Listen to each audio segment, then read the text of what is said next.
hwyrach na'r eira, rhin lliw a gwaith hwyr ar dy law. Mae hi bron yn rhy hwyr i ni atal ei byd rhag yr hyn llef a ddaw.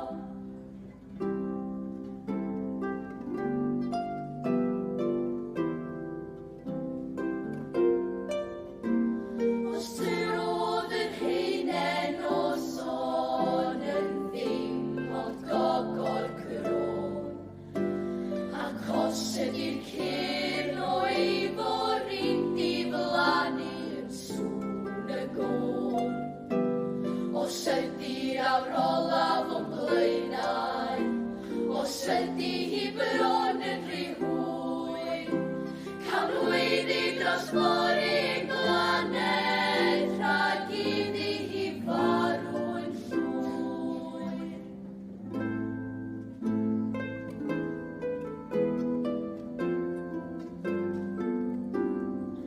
Ond tydi ddim yn rhy hwyr i ni newid y drefn, tydi ddim yn rhy hwyr, tydi ddim yn rhy hwyr i ni newid y drefn, tydi ddim yn rhy hwyr.